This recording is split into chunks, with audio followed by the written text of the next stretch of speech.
Alright guys, welcome to episode 5 of the Caleb Henry podcast. Today we'll be discussing a couple things, starting with Alex Pretti. Now, Alex Pretti was a man who was shot and killed by ICE in Minneapolis. This is a 37-year-old ICU nurse who was shot and killed January 24th. This is Alex Pretti. He was a quote-unquote peaceful protester who was surrounded by agents. Shots were fired and ended up killed. Now, the controversy around this is a lot of people are taking both sides. Some people are saying that ICE was justified because of circumstances leading up to Alex's death, and then others are saying that it was not justified because of things like prior to the shots being fired, Alex was pushed around and manhandled by the ICE agents, which was not justified. They shouldn't be doing that. But what many people fail to see is the big picture. The big picture is that days before this incident, which I'll play in a second, Alex Pretti was caught kicking in car rear lights, tail lights of the ICE vehicles, and pushing, shoving around, not being peaceful, right? He was aggressive towards the ICE agents, yelling. Everyone's blowing whistles and horns, and everybody is, it's all chaotic. Fast forward a couple days, when Alex is in this situation, what happened was he rushed over to help someone, that he thought ICE was being aggressive to or something. And he was, caught in the middle, yelling, don't do that, you shouldn't do that. And, was being physically aggressive. And the ICE agents recognize him. They're like, no, you're not going to do that. So they grab him. And at this point, they knew that he was armed. This is very important. They knew that he had a gun and magazines that were concealed carry. When you conceal carry, you don't show aggression to people. You don't go out and, look for conflict, right? You want to run away as fast as you can. So as a concealed carrier, he should not have been threatening ICE like that, being aggressive physically, whatever, even vocally, right? He shouldn't be doing that. Second, when they get him, you'll see someone takes his gun. And this specific type of gun, if you pay attention to the models, there are multiple people confirming that his gun was a very specific model that had a recall for weak triggers. You could barely touch the trigger, barely pull back the barrel, and it would go off, right? So you have, the gun could fire at any moment, with, too much pressure on the trigger or something like that. So that's what they think happened, is they grabbed his gun, and it doesn't look like he's holding on the trigger necessarily, like he's shooting it. But, he's holding the weapon, and therefore they think that there was probably a misfire. Once it fired on, it wasn't premeditated, it was an accidental shot. That is when ICE agents immediately said, okay, I'm in chaotic environment, I can't, chaos is around me, they're yelling, you'll hear the noise, I'm tackling this guy to the ground, we know he's armed, and I hear a shot. Well, they are then going to shoot. So we'll see this right here.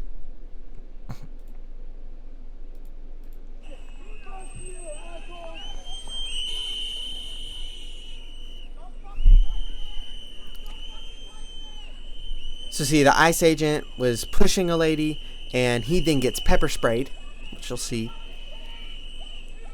And they're holding him back. They know he's armed. They then want to secure the weapon. You'll see someone go in for the weapon. Throw a magazine on the ground, you just saw. He pulls out the gun right there. So right at that moment, you'll see We'll pull this back where it was. So you'll see the guy pull out this gun. This guy right here. Right here you'll see. This guy in the gray shirt, he will pull this out. Okay, and it's in his hand. And it's at that moment that they think it was a misfire. Right there. Possibly purposeful. It doesn't look like that, but I mean, the way he was holding it and jerking it. And then ICE agents fire on Alex Pretti, killing him. So the nuanced position of this is that it is not black and white. Right? Yes, the ICE agents were being aggressive with that woman. They shouldn't have been, being aggressive, pushing, using physical force. At the same time, Alex Pretti, as a concealed carry handler, should not have been that aggressive with ICE. Should not have put himself in that position, and should not have been kicking out taillights, which I can pull up. He should not have been doing those things. Yet, he was, and that led to, sadly, his death. So the position would be that ICE is not justified in the aggression prior to. But once that initial shot is fired, they would be justified in shooting. Right? They hear a shot, they need to respond. Pull up. This was days prior, on January 13th. A man who appears to be Alex Pretti. This is Alex Pretti. Immigration agents 11 days before Border Patrol he kicks in the taillight, and they jump out, of course, and they push him a little. They'll be a little bit aggressive, trying to get him not to do it. And then I believe you can see his gun at some point. Right there, coming out of his belt. You can kind of see. Right there, his gun is holstered right there. I know it's a little blurry. But, they then on the morning have seen this guy for multiple days, weeks, and they knew that he was armed. Everybody knew it, or everybody as in they were aware. But also, any protest, you would want to be aware of something like that happening. Someone concealed carrying. So immediately you're going to look for the gun. You're going to be like, okay, are we safe? And when they pull that gun out, then it becomes more of a difficult situation. Blocking a street at the corner of East 36. So we see again, he's then shoved to the ground. Yeah. During the altercation, agents fired tear gas and pepper balls. So you can just see that's not peaceful protest. Everyone's saying Alex Pretti was being peaceful. How dare I shoot this loving, kind, and respectful American patriot. Wow, what an American patriot he was, right? Going out and, kicking in tail lights and being aggressive towards ICE agents, American agents. Yeah, how patriotic of him to do that. But in the end, that's what happened. And it's sad that happened. But, we shouldn't be surprised, right? It was bound to happen. You can't be putting yourself in that situation. And that is not saying you cannot have freedom of speech. He could have been out there protesting peacefully, but he wasn't. That is what was happening. Then next you also have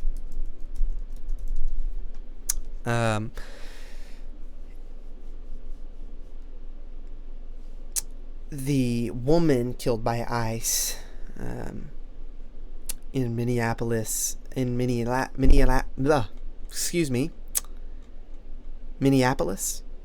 Am I pronouncing that right even?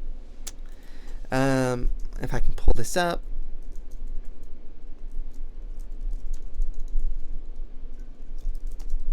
This is the infamous woman in car, where you see she pulls out with her vehicle, and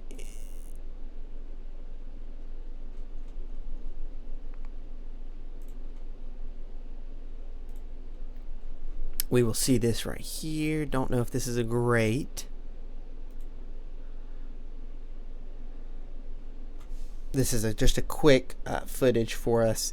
So this is a woman who I believe had kids in the car, or at least had children. She is being confronted by ICE agents, right, for being an aggressive protester. They will, say, hey, ma'am, stop the car, try to de-escalate the situation. She then pulls away, right? She then begins backing out. There is an ICE agent on the corner of the vehicle, right in front of her tire. She puts it into drive, drives forward. It's at that moment he realizes she's about to drive off into me, right? That's the guess anyway, right? And then she was just trying to drive away. That is something we need to keep in mind. But she was already being aggressive with her language, and that agent was trying to calm her down. Stop the car. Hey, what's going on? And one agent stepped in front of her vehicle, to keep her from driving away. She then proceeds to back up and drive forward at him. People are claiming that this is, a terrible act. I agree, while this was terrible, but when you have a driving car at you and you are an ICE agent, then he fires, and 2 shots, I believe. 3. And she is killed, sadly. So in an event like this, you just have to take in the nuance of the situation. If we can get down here to see.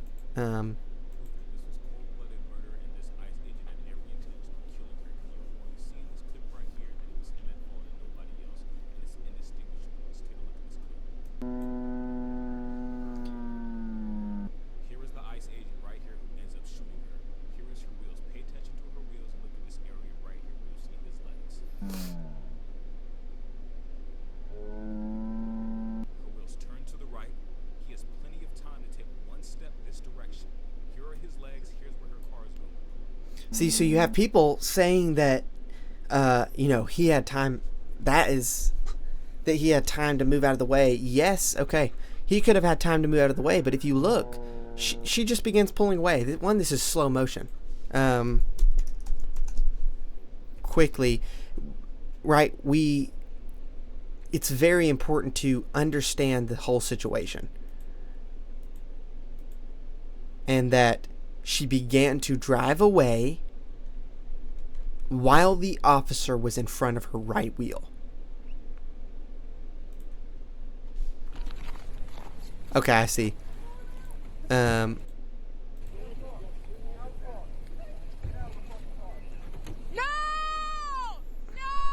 Sheep! It's right here. Pardon the background noise.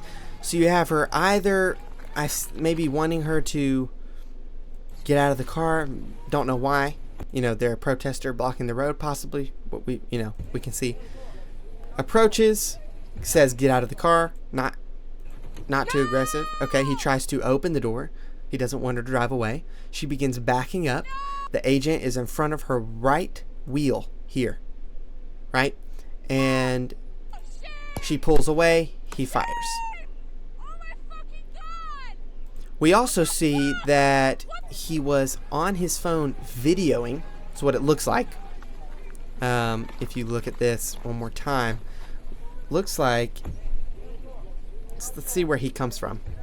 He looks like he comes from over here, maybe. Yeah, he does. He comes from over there in front of her. So, see what's going on. Pulls out his phone.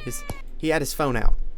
Then proceeds to fire. So when you're looking at situations like this that are nuanced, you have to take into account everything about the situation. Say, okay, what do we know that the victim did that was against the law, aggressive, provocative towards provoking ICE agents? Then you have to say, okay, was the ICE agent justified in shooting? Right? That would be a decision, that you'd have to make, looking at laws, looking at how is he protected.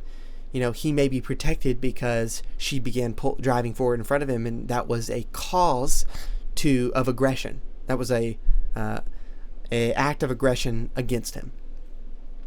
Again, we just have to focus on looking at the nuance of the situation, and making sure that we are not being too hasty in our reactions. Now, the next story we have, those are little nuanced. I don't take a position either or. I just think we need to be very precautious when we are, or take precautions when we are making decisions so hastily about who is in the wrong. So here, I'm going to pull up our next story. Is Jeremy Boring on multiple podcasts this past couple of weeks. He was on trigonometry, with Constantine. He was on Piers Morgan yesterday, or it released within the last couple of days. So we will see here. Let's pull up.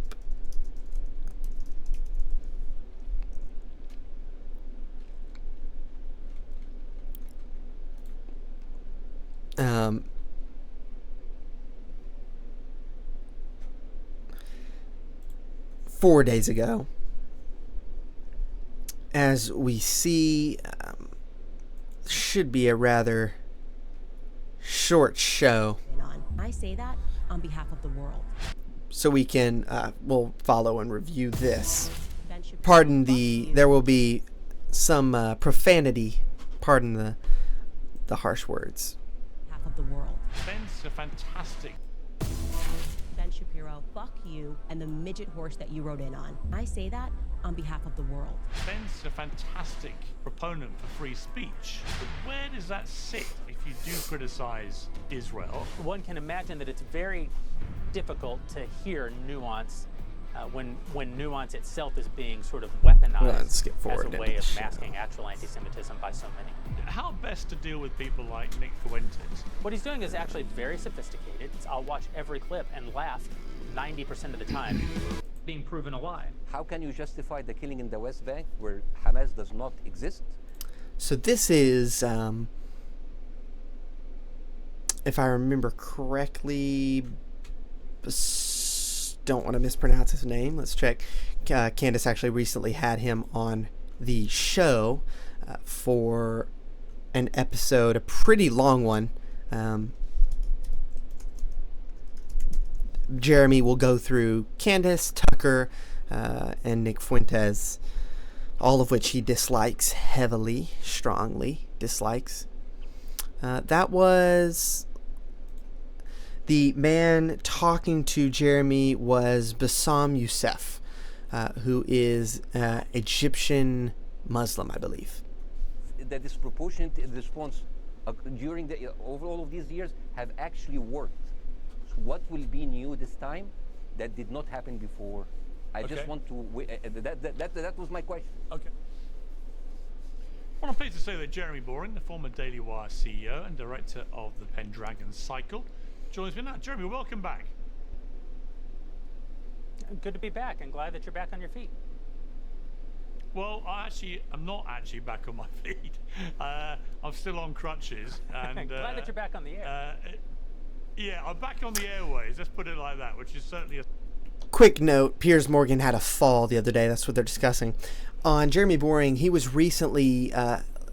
either whoever, you can take either side. He was either kicked or left the Daily Wire as their CEO and continue on as a director of the Pendragon Cycle and their media side of business. And the other, they had two CEOs, I believe, or both 50-50 partners. The other took over complete ownership. And all right, got it here. You were at build a business, $1 billion business, and I've watched it with great admiration from afar. I've had lots of people from the Daily Wire come and go on Uncensored, obviously, including some who've left you, like Candace, and we'll come to that. When you started the Daily Wire, what was the sort of All right, we want to skip through here to we really achieved most of the things that we Candace. set out Let's to see achieve. here. They're Brought gonna. into the Daily Wire family, and then she had a spectacular falling out with everyone, notably over Israel. What's your view of Candace? I mean, my view, for what it's worth, I've had her on Uncensored many times. I know her a little bit away from the camera. She's unbelievably smart. She's a brilliant debater. She's compelling. She's great on camera. All of these things. But I've watched her in the last couple of years drifting to a place where I really, really have reservations about whether she believes half the stuff that she's putting on her show. You know, whether it's Brigitte Macron being a man or all the Charlie Kirk stuff or whatever it may be. I do think she's now gone down a path of deliberately promoting conspiracy theories for cash. What is your assessment? Well, the problem. First of all, on the cash note, you know, doing it for money, her husband, I believe George Farmer, is worth close to $250 million, if not give or take. And she herself is worth, you know, at least to 8 to 10, I believe, if I remember correctly. So I don't think we would say she's doing it for money. I don't think there's evidence for that. I think that she does some of it mainly because she enjoys it. It might just be enjoyment from her. You know, she enjoys going through the evidence or whatever. She did a major in journalism in college, so it would make sense. But I don't think she's doing it for money, given her husband and her net worth. Trying to wield cynicism for clicks is that cynicism ultimately wields you. And I think that's true of a lot of the sort of mistakes that we make in life. We always think that we're too clever for the sort of, you know, the sort of evil that exists in the world to ever touch us. I've asked Candace on 2 separate occasions what she actually believes. On both occasions, she said, I believe what the people believe. I am the voice of the people. And of course, both times, I don't know what that means, Candace. I've come to understand, though, at least from my point of view, I think she's articulating the idea of audience capture and expressing it as a... She exercises too much cynicism, I believe is what he said. Right? A deep distrust of others' motives. That's interesting. I mean, she's been extremely cautious in believing people, that's for sure, and believing the government, believing anything that she hears. But I think that's what we all should do. Exercise discernment, use our minds to think through issues, and not just to accept anything from, as you know, on its face value from anyone. Right? We need to discern and think for ourselves. So, positive value. Does she actually believe the things that she's saying? I don't know. I do know that if you say things long enough, you come to believe them. The most convincing voice in the world is our own voice. To your point, though, Candace is a genuine superstar. I mean, she has it, the thing that we talk about in show business. She has it in spades. I've never met anybody with any more of it. The camera. A lot of it. He knows that it, you know, because, you know, he's a, what do you call it? Theater kid. He's a theater kid. He always he's loved theater. He drove the Daily Wire into the ground financially because of his desire to make, you know, the Pendragon Cycle among other movies and shows. So I mean, yeah, he would know. You know, yeah, he's a theater kid. They don't normally turn out that good. Absolutely loves her. She, to your examples could be, you know, speak of the Macrons, Emmanuel Macron, president of France, Zelensky from Ukraine, and all sorts of other world leaders who were theater kids. She's whip smart. When she's using those powers in service of the true and the good and the virtuous, I think there's nobody better. But like you, I'm very... He's talking about the true, the good, and the virtuous as a Christian who has multiple occasions claimed that saying, you know, Christ is king is anti-Semitic, among other things. So, I mean, he needs to show what the true and the beautiful is, what the truth is. If Candace is defending that, we'll have to see. There's nobody better, but like you, I'm very concerned about the direction that she's taking it right now. We've got a little mashup of things she said about the Daily Wire and about Ben. Let's take a look at this. commentary that is coming from Daily Wire management, Daily Wire commentators regarding things that I've said, positions that I have, or just appearances that I am making. And you know, I would like to really leave the Daily Wire in the rearview mirror. Like when you break up with someone and you have a crazy ex, that was how it felt like being fired from the Daily Wire. Andrew Klavan of the Daily Wire released a 1-hour video essentially accusing me of many things, but referring to me as anti-Semitic, trying to link me to Nick Fuentes. This one is so fully off of the mother effing plantation. Truly, Ben Shapiro, fuck you and the midget horse that you rode in on. And I say that on behalf of the world. And I mean, she is correct in that Andrew Klavan was pursuing that, and he was misrepresenting anti-Semitism, claiming that she was anti-Semitic for saying Christ is king, which is a true statement, always will be true, that Christ is king. What's your feeling when you hear that? Well, she says it on behalf of the world, so it must be true. Listen, it's funny to hear... Well, I talk in behalf of Israel, so it must be true. Candace, who will do literally now, over 50 episodes on the Charlie Kirk assassination, talk about other people fixing.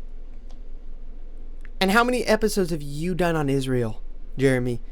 Like, it's not a good criticism to say, right, she does too many shows on the Charlie Kirk incident. I mean, yes, of course, she started investigating it. Yeah, okay, you can claim I guess you could believe she's crazy from your point of view, but you can't criticize her as being an immoral human being for investigating the murder. Which is not inherently what he claimed, but I think he would probably say that. This is, it's ridiculous. Candace is very good at what she does. She makes very compelling television, and that's all you're seeing in those clips. Atera is the IT pain.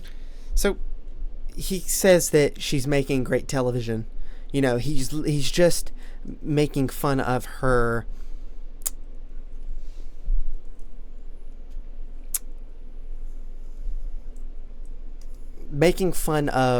her rom-com soap opera-esque way of doing things, which a lot of people criticize her about, but I don't think his criticism is as based as he wants to claim. They do the same thing about Israel, the obsession over it, right, in the Daily Wire. It's interesting. I mean, she fell out with Ben primarily over Israel.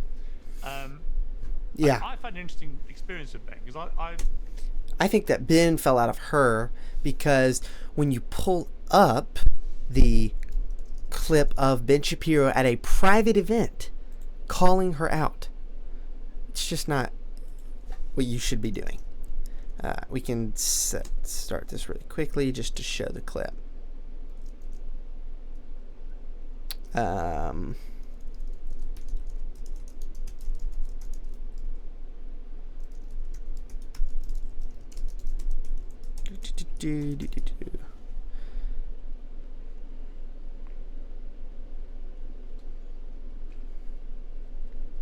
Not what I want to hear, not what I want to see.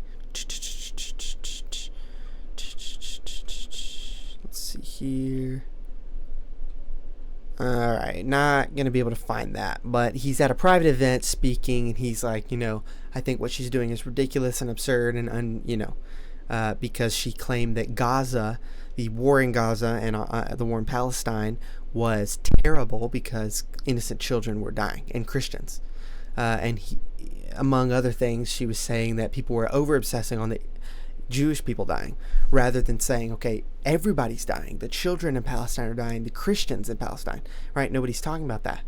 That's what she was pointing out. When I was at CNN, we had a famous, notorious run-in on air that helped make it actually in a way. He was, to his supporters, he took me down, and it became a big viral thing, and people keep sending it to me now, and so on. I watched his rise then from a very young guy, a very sort of firebrand young conservative commentator, to somebody who is, one of the most dominant figures in this space in the world. There's no question about that. And I have a lot of admiration for Ben. But he was coming on my show a lot when I was very pro-Israel's right to defend itself after October the 7th. And we were texting each other quite regularly. But when I became more critical, at the start of last year in particular and through last year, about the scale of Israel's response and what I perceived to be the disproportionality and so on, he just stopped coming on and then stopped replying to any messages of mine, completely froze me out. And I've had no more contact with him. And so a little part of me is like, Ben's, he's brilliant. And he's a fantastic proponent for free speech. But Is he though? I mean, listen, I think that multiple times Ben has claimed that, but then he goes on Turning Point USA stage and calls out Tucker Carlson and Candace Owens and Megyn Kelly, his friend, for speaking up for or having Nick Fuentes on their show, or even being allowed to speak, have their own opinions. And he's like, they should not be allowed to have their own opinions because I said so. Because Israel. It's not logical that he can on one side say, we're going to have freedom of speech, you can believe what you want to believe, yes, free America, and then also say, call for the removal of all these commentators who he doesn't like, right? And now he's losing followers by the droves, right? Like hundreds of thousands at a time are just leaving because of that, because of his hypocrisy.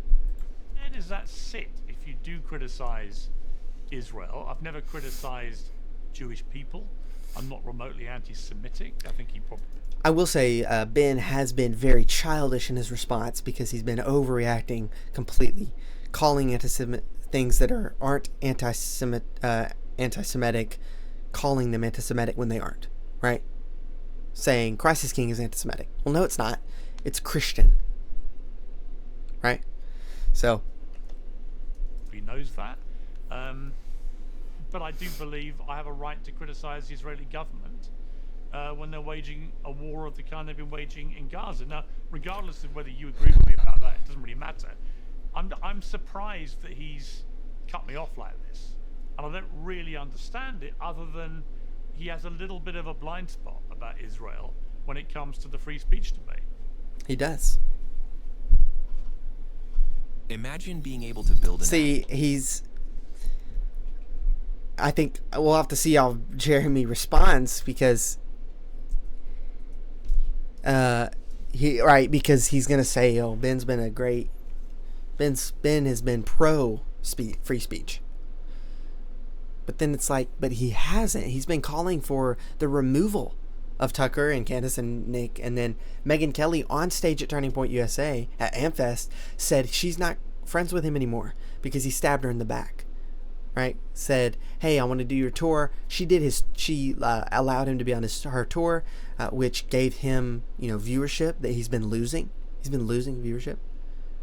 So she's been giving him chances, and now he stabs her in the back and calls her a coward at Amfest. So. Well, I think Ben's been a great champion of freedom of speech. Of course, Ben, as Look at there. The most famous religious Jew on earth, has very strong opinions about Israel. And, I can't speak to him not texting you back or appearing on the show during that period of time. And I haven't been in daily contact with Ben in the last 10 months because of leaving the Daily Wire and all the changes that have happened as a result of that. But I can say that I think one might understand why, when so many voices in the media have gone so far in their, quote unquote opposition to Israel, which was so far a very thin veneer. Because you don't get to ask those questions. You don't get to ask those questions. Pull it up. You don't get to ask those questions, Candace. You don't get to ask those questions, Tucker. Nick, you don't get to ask those questions. Because Israel.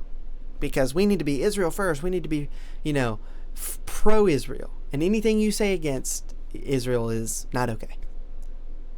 Right? Because you don't get to ask those questions. Great clip. Actual anti-Semitism.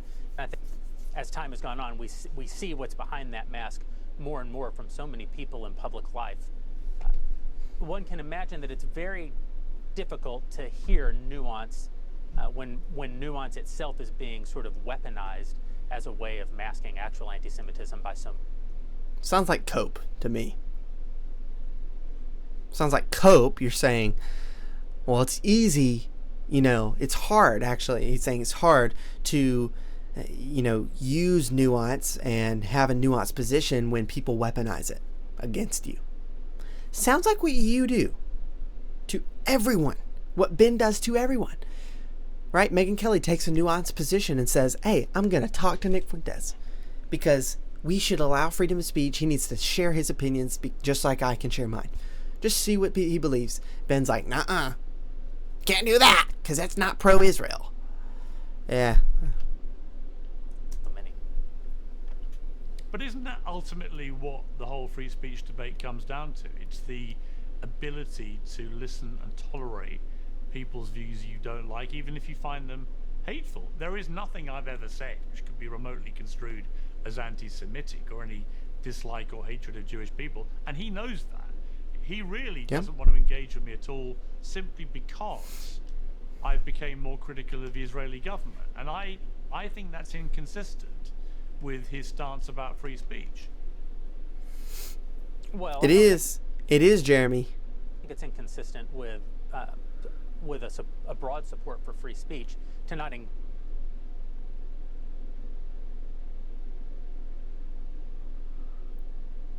What? engage with people who say things that you don't like. It's free speech says that you have the right to say it. It doesn't say that I have the obligation to continue to engage with you. But it also doesn't say you go up on Amphas's stage and you tell, the American people that they shouldn't be that they should deplatform people, which is what Ben Shapiro did. Which we'll have a part 2 coming Thursday, tomorrow, to discuss further on this topic. But that's just entirely hypocritical. When you do say it. So I'd be careful about that. But then, of course, we're getting into fairly personal territory here where only Ben could speak for himself. I would only, again, point out that I think that over the last few years, a lot of people... Trying to think what I'm going to say. What am I going to say to respond to this? Right, so just in closing, we'll have a part 2 come out later this week that you can watch. It'll be a continuation of this.